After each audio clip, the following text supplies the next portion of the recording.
Assalamualaikum warahmatullahi wabarakatuh. Sebelum menonton video ini, jangan lupa subscribe, like, and share. Karena subscribe, like, and share itu gratis, saudara-saudara. Selamat menonton. Assalamualaikum warahmatullahi wabarakatuh. Bismillahirrahmanirrahim. Allahumma sholli wa sallim wa barik ala sayyidina Muhammadin wa ala alihi wa sahbihi asma'in nama ba'du. Yang sangat kita hormati bersama Direktur RSUD Rembang, Bapak Dr. Agus, tadi juga beberapa dokter spesialis, karyawan dan semuanya. Sebelumnya saya juga mengucapkan terima kasih atas pelayanan ibu kami. Beliau gerak di sini sampai 22 hari, bulan Syakban, sampai wafat juga di sini. Dan kami sebagai keluarga sangat terima kasih atas semua pelayanan dan pengabdian tenaga medis di sini. Sebetulnya RSUD itu sudah sopan lah, datang ke kita mintanya ngaji virtual. Gara-gara sopan tuh saya kok jadi ingin sopan juga. Akhirnya saya yang datang ke sini. Biasanya yang lembaga-lembaga besar itu agak-agak enggak sopan itu, ngatur-ngatur orang. Ini kok baik. Padahal BPK ngajinya di saya, lembaga negara. Kemenku pernah ngaji di saya virtual. Tapi RSUD kok kayak kasihan jadi saya. Terus iya, jadi hakul jar kira-kira itu karena tetangga itu. Tapi niat saya ya tidak baik-baik banget, sambil jalan-jalan kok dekat. Jadi, tapi begini ya, saya akan cerita versi kiai ya, kalau versi medis Anda lebih tahu. Kalau versi kiai itu kematian itu dianggap hal yang sebetulnya ada versi kiai ya, semua orang tahu lah pasti mati itu.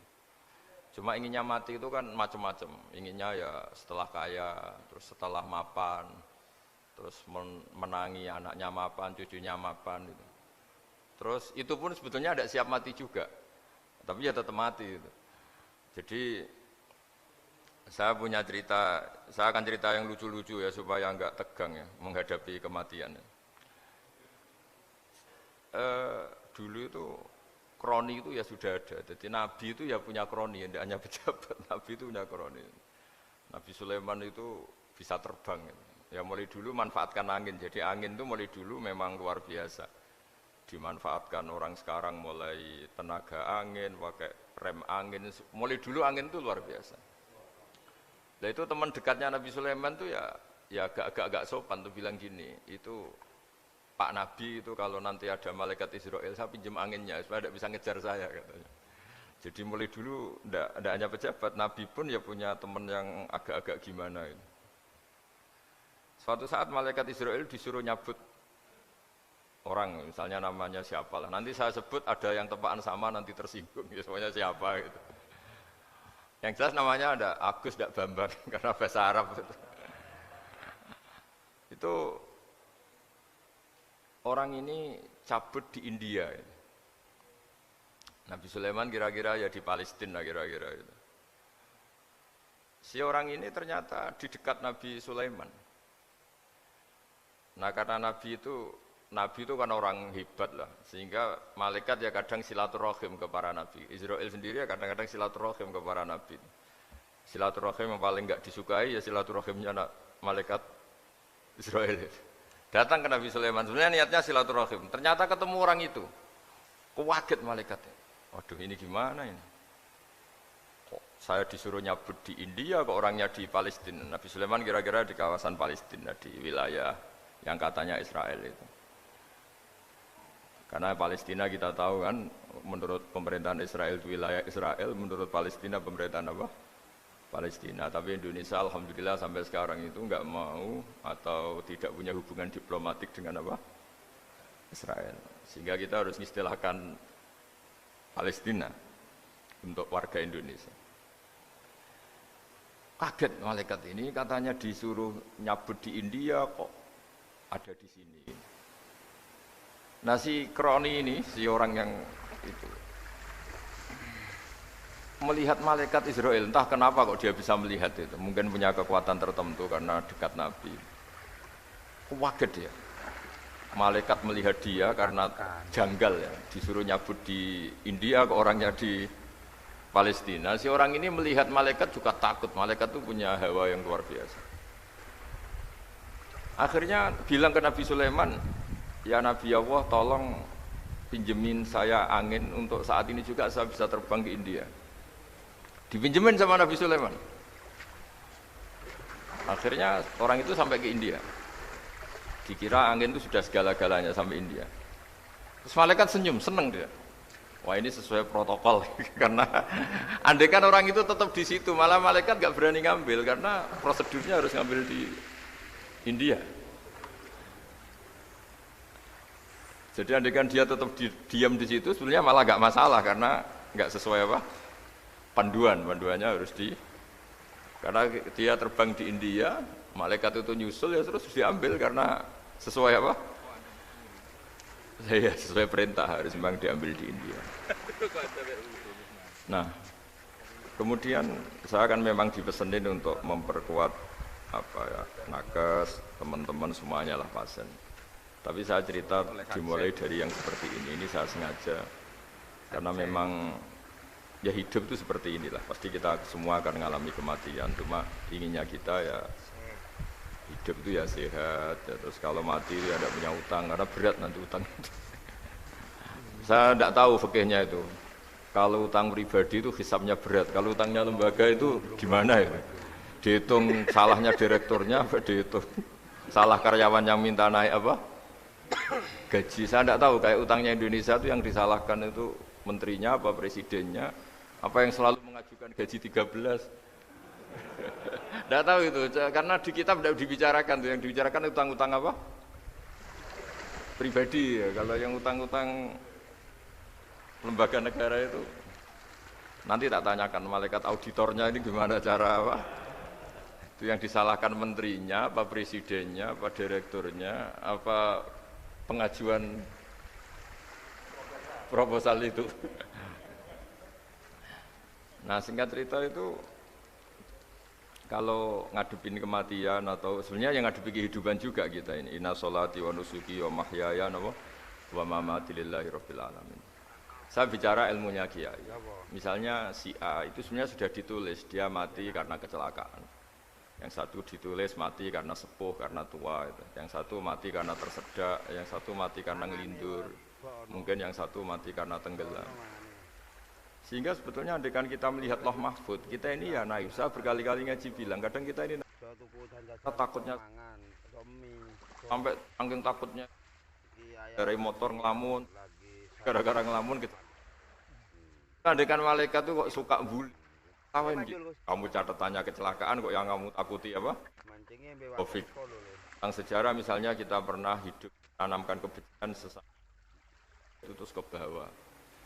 Anak cucu kita dikandani jogeman cocok wong iku musuhnya bapakmu, mbahmu itu. Sehingga anak cucu itu dendamnya diwariskan. Wong dendam kok dia apa? Wariskan.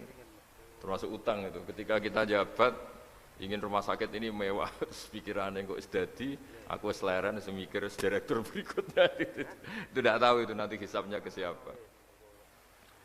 Saya ulang lagi ya. Maka dalam satu ayat dikatakan laqad kunta fi ghaflatin min hadza fakashafna anka ghita'aka fabasarukal yauma hadid. Manusia ketika di dunia itu dianggap tidur. Tidur itu dengan tanda kutip itu bodoh. Bodoh itu tidak tahu. Fakashafna anka ghita'aka, nanti setelah kamu mati itu pinter. Tapi ketika Anda pinter sudah meninggal, sudah tidak bisa memperbaiki kesalahan-kesalahan. Nah kenapa kita dikatakan sekarang ini tidur? Karena kita ini sering menyaksikan sesuatu yang sebetulnya tidak ada hubungannya dengan kita. Tidak ada hubungannya dengan kebutuhan kita. Misalnya kita ngelamun, berkhayal, ingin hidup kaya raya, sejahtera, jabat, orang lain anak buah semua. Ternyata itu nggak penting ketika kita di akhirat. Yang penting adalah Anda meninggal dalam keadaan menghamba kepada Allah Subhanahu wa Ta'ala. Saya berkali-kali ngaji, kalau saya berkali-kali bilang, andai kan hati kita nanti direkam Allah, nanti di akhirat sudah direkam, orientasi kita direkam nanti. Pak Agus misalnya ingin punya mobil, punya rumah mewah, punya apa, terus orientasinya gitu. Di depan Tuhan yang menyuruh kita, mensyariatkan kita, Inginnya itu ya jadi hamba Allah terbaik, jadi kekasihnya Allah, jadi hamba yang bersujud, dari hamba yang bersedekah. Jadi ini kan tidak sambung, ada cita-cita versi Allah yang dianjurkan Allah, yaitu cita-cita jadi hamba yang soleh, yang bermanfaat, yang memanfaati orang banyak. Kemudian ini ada cita-cita yang hadzun nafsi, ingin mapan, semua orang anak buah.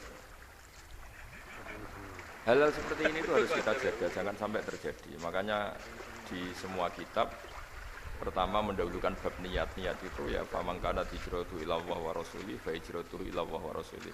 Orang baik itu orang yang orientasinya itu menuju Allah Subhanahu wa taala.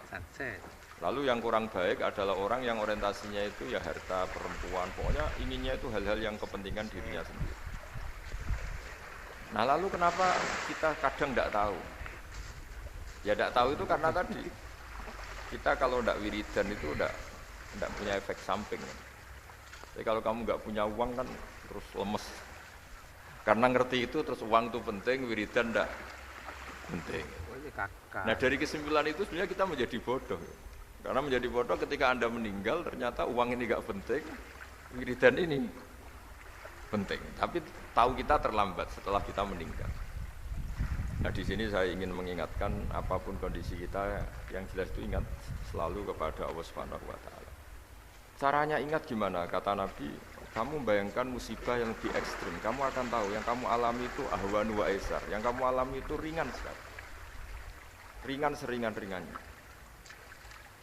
Saya beri contoh ya, kalau Anda belajar kalau dalam bahasa pondok itu falak, mungkin kalau bahasa umum itu apalah ilmu apa. Misalnya orang ahli meteor, ahli apalah, ahli perbintangan.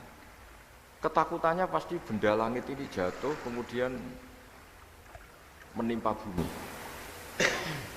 Nanti kalau Anda ahli geologi itu takutnya bumi ini likuifaksi karena sumber daya alamnya sudah begitu dikeruk, dimanfaatkan. Nanti yang ahli teroris atau yang ahli ekstremis itu takutnya itu ada teroris. Yang ahli sosiologi takutnya Indonesia itu chaos. Kalau chaos ya saling bunuh, saling oleh sunset.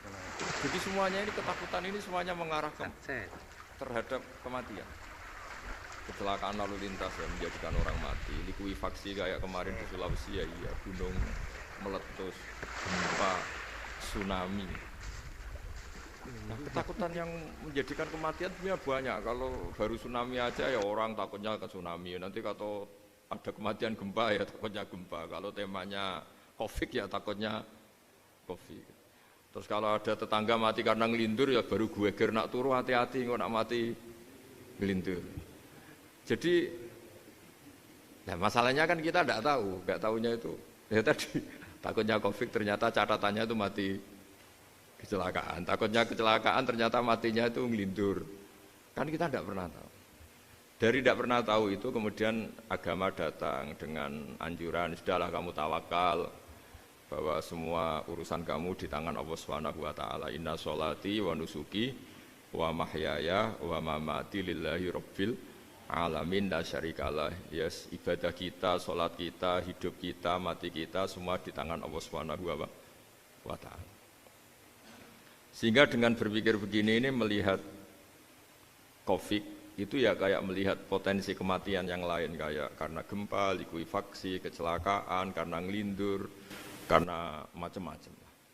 Kenapa saya membuat atau menyarankan ya supaya orang berpikir demikian, supaya bersyukur bahwa kita ini dihimpit, disekelilingi penyebab kematian tadi. Kalau kita ahli meteorologi mungkin takutnya itu asteroid jatuh, terus kemudian meteor jatuh yang nggak habis digesek oleh sistem alam, terus macam-macam. Yang ahli gempa juga takutnya gempa, yang ahli tsunami takutnya tsunami, yang ahli sosial takutnya Indonesia chaos, kemudian saling apa? Bunuh, saling apa dan sebagainya dan sebagainya. Nah dengan keadaan seperti ini kita ini baik sekali. Bukan sekedar baik, baik sekali. Kita tidak mengalami chaos sosial, kita tidak mengalami likuifaksi, kita tidak mengalami benturan benda langit di bumi kita. Karena itu sekali terjadi, bukan 1-2 lagi, tapi habis seluruh Indonesia, mungkin seluruh dunia. Nah di sini cara Allah membuat kita selalu bersyukur bahwa hal-hal itu tidak terjadi. Jadi ada sebuah ayat yang Allah selalu mengingatkan Aamintum man fis sama ayakhsifa bikumul ardo fa idza hiya tamur. Kamu mbok ya sekali-kali berpikir bumi ini justru potensinya itu likuifaksi, potensinya itu hancur karena di bawah itu ada magma, ada apa minyak, ada macam-macam. Ini kan di bawah ini kan ngerongkong cara Jawa itu karena diambilin terus. Piro-piro diambil ya ini ya ono masih bisa dipakai. Belum sistem bumi sendiri wafil arti kita mutajawirat, bumi sendiri itu berupa lempengan-lempengan. Setiap saat itu potensinya geser, sekali geser ya jadi gempa itu.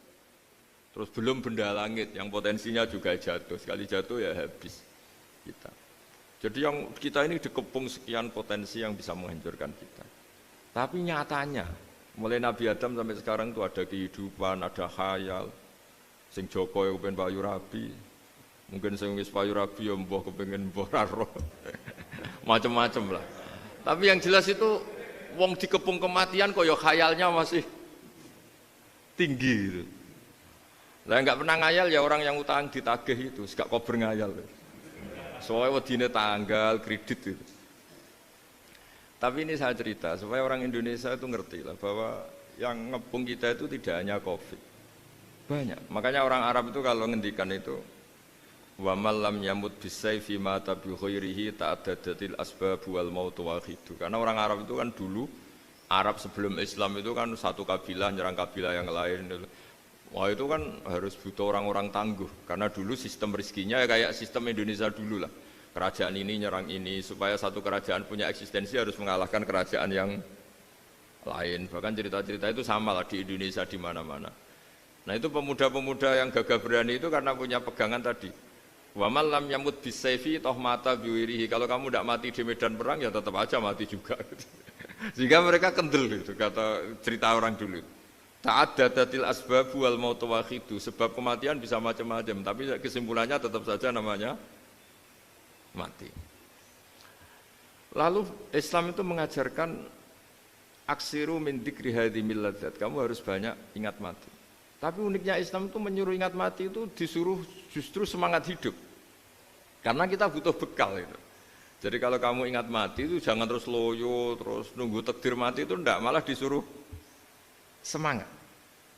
Nah, tenaga medis semangat mengobati pasien. Yang pasien juga semangat mensupport dirinya supaya punya keberanian hidup. Orang Jawa nunggoni anak, nunggoni putu. Kalau saya sebagai kiai ya nunggoni santri, nunggoni umat. Jadi ingat mati itu justru dengan cara mencintai hidup. Karena hidup ini adalah bekal kita untuk sanggup ketemu Allah Subhanahu wa taala. Kadang-kadang bekal itu mudah sekali. Ada orang nakal gara-gara minumin anjing yang baru haus, sama Allah dimaafkan. Ada orang yang pulang dari tempat kerjanya, ada duri di tengah jalan, disikirkan takut kena orang, diampuni Allah, akhirnya menjadi ahli apa? Surga. Ada orang yang kerja untuk orang tuanya, kemudian orang tuanya dicukupin menjadi ahli surga. Bahkan ada ahli surga itu ceritanya itu, tapi ini jangan dicoba. Ada orang sudah jelas niat, nyon sewu niat zina, sudah tinggal itu terus mikir dia, saat itu takut Allah gak jadi, barokahnya gak jadi langsung dia jadi ahli surga. Sarannya gak jadi loh ya. Tapi ya tidak usah dicoba. Itu kalau keterusan masalah.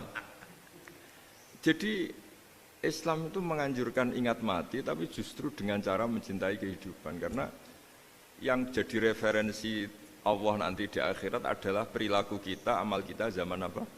Hidup. Jadi disuruh ingat mati tapi justru dengan cara sangat mencintai apa? Kehidupan. Lalu yang dinamakan kehidupan itu apa? Ya kita-kita ini, ada yang mengkhidmati agama, mengkhidmati orang sakit, mengkhidmati itu ya berbakti, membantu, ada yang nata lalu lintas, ada yang nata keamanan kayak Pak Polisi, ada yang nata keuangan kayak Kemenku, macam-macam. Semuanya harus kita cintai, profesi-profesi yang oleh Islam dianjurkan untuk kita nekuni itu. Jadi saya mohon lewat cerita ini orang itu tidak fokus takut Covid. Kasihan Covid kan jadi tersangka pembunuh sini. Padahal di kampung-kampung orang lugu-lugu yang saking nggak ngertinya itu kalau dikasih sumbangan itu katanya itu salam ning Covid matur nuwun. Itu ribet kalau orang lugu-lugu itu. Dikira Covid itu satu makhluk atau manusia yang apa? Nyumbang itu. Jadi saya mohon semohon-mohonnya, minta seminta-mintanya, sampean harus ngitung nikmat lah.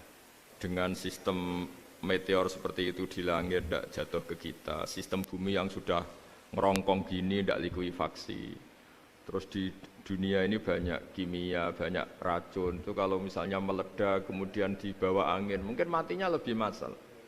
Ternyata semua itu enggak terjadi. Artinya nikmat yang sekarang kita dapatkan, kita nikmati sekarang itu jauh lebih besar ketimbang ketakutan kita.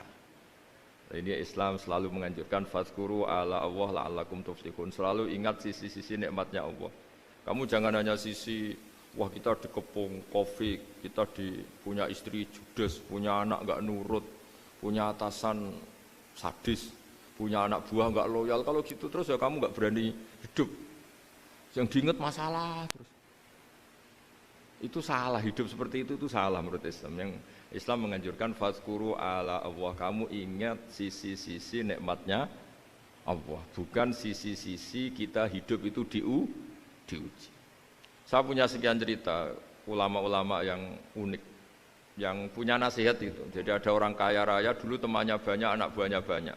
Suatu saat dia miskin terus gak ada yang berkunjung. Terus dia ngeluh, curhat ke ulama itu. Ketika saya kaya yang berkunjung banyak, ketika saya miskin kok nggak ada yang berkunjung, kurang ajar betul teman-teman saya. Terus kata kiai itu lucu kalau yang ada nih, ya bagus gitu dong ketika anda miskin sudah ada yang berkunjung. Loh kok bisa? Ya misalnya kamu sekarang jadi buruhnya orang, pas disuruh-suruh, dibentak-bentak, terus teman kamu udah datang, malah kamu jadi tontonan toh. Mendingan nggak udah datang, jadi kamu ketika buruh orang nggak malu karena teman-teman kamu sudah tidak datang. Ya alhamdulillah kalau gitu ya. Jadi dulu satu hal yang dia dulu nganggap problem, lu ya kan kalau kamu misalnya dulu kaya, temannya banyak, jabat, terus yang takut banyak. Ketika sudah miskin, nyun sewu jadi buruhnya orang disuruh-suruh, terus teman kamu tetap do datang. Siap nggak Anda? Siap datang apa siap tidak datang? Lebih siap tidak datang sebetulnya kan? Karena nggak jadi tonton. Akhirnya dia sadar. Ya gitu kalau dikeluhin, istri saya ini judes, sering marahin gini-gini. Ya bagus dong marahin kamu, kalau marahin tetangga malah masalah. Coba kamu punya istri kalau marahin orang lain, pusing enggak? Mendingan marahin. Jadi pokoknya dilatih terus. Lama-lama dia bersyukur. Nah termasuk cara kita melihat kehidupan. Ada doa Rasulullah SAW yang luar biasa, ya Allah jadikan kehidupan ini sebagai penambahan saya untuk berbuat baik.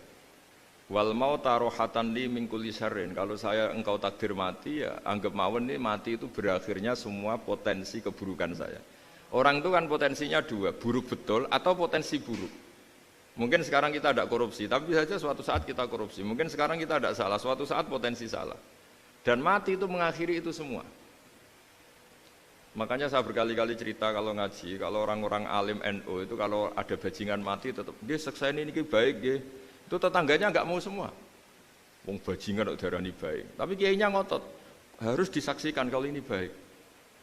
Akhirnya mereka bilang ya baik-baik. Padahal di hati kiainya sudah tidak bisa garong lagi, tidak bajing lagi. Ya baiklah gitu. Jadi sehingga orang-orang soleh itu melihat hidup itu ya biasa, melihat mati itu biasa, karena hidup adalah sarana kita menambah kebaikan dan mati adalah akhir dari segala keburukan kita atau potensi keburukan kita. Jadi Islam itu mengajarkan kita gimana menghadapi kehidupan, juga gimana menghadapi apa? Kematian. Jadi saya ulang lagi itu ajaran-ajaran Islam yang luar biasa. Jadi ij'alil hayata ziyadatan li fi kulli khairin wal mauta rohatan li min kulli syarrin. Jadi hidup menambah kebaikan, kalau kita mati anggap saja mengakhiri semua buruk kita kalau kita sedang buruk atau potensi keburukan kita. Saya cerita ringan tapi supaya diingat-ingat. Jadi kalau kita yang nekuni, saya tadi kan sudah bilang, kita kiai yang nekuni ilmu itu ya tadi kita agak fokus bicara Covid.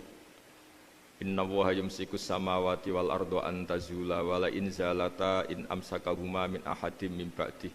Kalau kamu ahli meteorologi kan melihat ini jatuh jumlahnya besarnya sekian. Ini kalau digesek oleh atmosfer paling masih sekian, kayak kemarin Januari kan hujan meteor yang sering kena Lampung kemarin. Terus di mana-mana mesti takut kamu itu. Kalau kamu ahli gempa takutnya itu ya pergeseran lempengan bumi. Kalau kamu ahli tsunami ya takutnya tsunami. Kalau ahli sosiologi ya takutnya chaos sosial, ya sama. Kamu medis ya takutnya penyakit yang menular, penyakit seperti ini. Oke, kita sekarang fokus menghadapi COVID dan kita selalu berharap supaya Indonesia terbebas dari COVID dan musibah-musibah yang lain. Ya tadi, apa gunanya terbebas dari COVID tapi chaos sosial kayak apa terus kita. Sehingga Islam selalu mengajarkan harus disyukuri lah bahwa kita sekarang alhamdulillah kita hidup harmonis. Kita kata Mbah Mun Bhinneka Tunggal Ika itu dingentikakno terus. Terus yang terakhir masalah air. Air itu sumber kehidupan. Di antara Allah mengingatkan kita adalah kul ara'aitum in asbaha ma'ukum ghoron famay ya'tikum bima imma'in. Bumi ini kan bawahnya ada magma, terus ada air. Normalnya air itu enggak ada. Secara teori itu normalnya air itu enggak ada karena bumi itu kan kalau ada air kan meresap. Sudah meresap, bawahnya itu ada minyak, ada magma, harusnya air itu tersedot habis. Tapi orang saking angkuhnya, saking cueknya, ngira air itu malah potensinya itu abadi. Sebetulnya kalau menurut teori alam, air itu gampang hilang kan, diletakkan di bumi ya bumi itu meresap. Nanti bawahnya itu ada minyak, ada sebagian ada magma, ada macam-macam lah.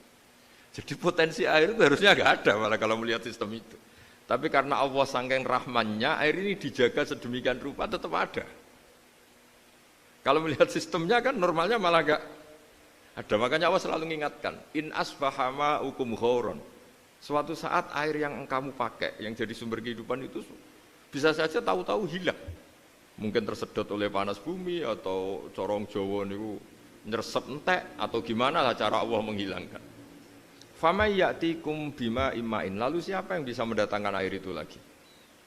Ini kata para hafidh, ini yang kata guru-guru ya termasuk yang dikatakan Pak Mukhtar ini, nanti orang harus ngondikan menjawab Allahu Rabbul Alamin, hanya Allah sendiri yang bisa mengatur air ini selalu ada. Coba kalau kamu pikir kan air kamu sokkan di bumi kan mesti langsung hilang, meresap ke bumi. Bumi ada bawahnya lagi, ada bawahnya lagi, dan mungkin bukan yang paling bawah mungkin magma, harusnya itu enggak ada. Tapi Allah saking sayangnya mengatur sistem, air itu ada dan tersedia. Tapi ketika orang terlalu cuek dan angkuh, sampai lupa syukur tersedianya apa? Air itu Allah mengingatkan, disuruh bayangkan, kul ara'aitum. Coba bayangkan kalau in asbaha ma'ukum ghoron. Tadi kan ada khataman ya, saya ikut terima kasih. Bayangkan kalau air suatu saat itu ghoron menjadi hilang. Fama ya'tikum bima imma'in. Jadi saya tidak bisa spesifik memberi nasihat tentang COVID karena ya tadi yang bisa bunuh kita ini banyak ya, tsunami ya bisa bunuh, gempa bisa bunuh, likuifaksi bisa bunuh, jatuhnya benda lagi kita bisa bunuh, takut tanggal utang kaget ya bisa bunuh, macam-macam, semacam-macam lah, ngelindur ya. Kemarin mudik aja yang sebelum tertata rapi aja mudik aja berapa kemarin kalau ada apa mudik Lebaran yang tahun berapa, 3 tahun yang lalu apa 4 tahun yang lalu dulu. Jadi saya mohon ketakutan kita adalah yang hakikat adalah takut jadi hamba yang tidak baik. Itu yang harus jadi ketakutan sejati. Takut kita di mata Allah tidak jadi hamba yang baik sehingga kita jauh dari Allah Subhanahu wa ta'ala. Karena cita-cita terbesar kita dan cita-cita terbaik kita adalah jadi hamba yang diridhoi Allah Subhanahu wa ta'ala. Sebaliknya ketakutan kita sejati adalah takut su'ul khotimah, takut jadi hamba yang tidak baik. Kita inginnya adalah assalamu alaina wa ala ibadillahis sholihin. Yang berhak mendapat keselamatan dunia akhirat adalah orang-orang atau hamba-hamba yang soleh. Ya tadi untuk menjadi soleh itu gampang di Islam itu. Tenaga medis, nolong pasien ya ibadah. Pasien husnudzon sama dokter ya ibadah. Mengelola hidup, ingin hidup ya ibadah. Anak ngurus istri, istri ngurus, pokoknya anak yang ngurus keluarganya juga ibadah. Semuanya itu di Islam itu asal tidak maksiat itu dianggap apa? ibadah. Dan untuk orang menjadi kekasihnya Allah kayak tadi, ada orang yang karena ngerawat hewan dijadikan walinya Allah, menghilangkan duri atau pengganggu di jalan jadi kekasih Allah. Itu cerita-cerita itu semuanya ringan. Bahkan tadi ada yang cerita sekedar ingin maksiat dan tidak jadi. Dalam Islam itu kan gitu, orang merencanakan maksiat kemudian tidak jadi, itu ditulis pahala. Jadi gampang sekali untuk menjadi orang soleh dalam Islam. Kalau tidak bisa itu semua, kata Nabi, takufus syarroka anin nas fa innaha shadaqatun minka ala nafsik. Kalau tidak bisa berbuat baik sama orang lain, yang penting tidak mengganggu orang lain. Terus kan enak turu ning omah ngelamun, bengak-bengok dhewe aja banter-banter tapi. Nak bengok-bengok banter-banter kan ganggu tangga. Itu asal tidak ganggu orang lain, takufus syarroka anin nas. Kamu jangan sampai efek buruk kamu berakibat pada orang lain. Itu juga fa innaha shadaqatun minka ala nafsik, itu ya bagian dari sedekah kamu. Taruh saja misalnya kalau secara ilmu medis, misalnya kita ini kok dinyatakan positif COVID, secara ilmu medis nggak boleh ketemu orang lain, terus kamu diisolasi. Kamu niatin ketika diisolasi itu tidak menularkan bahaya kepada orang lain. Itu juga ibadah. Jadi ibadah itu gampang sekali, mudah sekali. Karena agama ini yuridu wa bikumul yusra wala yuridu bikumul usra. Agama ini mudah bukan sulit. Ya, mohon maaf tadi saya nggak bisa datang yang jam 11 karena saya tadi malam hormat di Jogja, acara 7 harinya Kiai Jatabek, tadi pagi baru datang. Tapi saya mohon pokoknya yang seneng ya, hidup itu yang seneng, diberi kesempatan hidup sampai sekarang itu yang seneng. Jangan karena teman kamu meninggal terus akan-akan ini teman saya meninggal, paling saya besok. Kok kamu tahu? Nyatanya besok hidup lagi, besoknya ya hidup lagi, sampai sekarang ya masih hidup. Sudahlah, mensyukuri yang ada. Jadi sudah saya mohon, syukur itu penting. La in syakartum lazidanakum. Justru dengan kita syukur itu insya Allah segalanya akan tambah baik, tambah baik. Nggih, matur nuwun, ngapunten ingkang kathah. Assalamualaikum warahmatullahi wabarakatuh.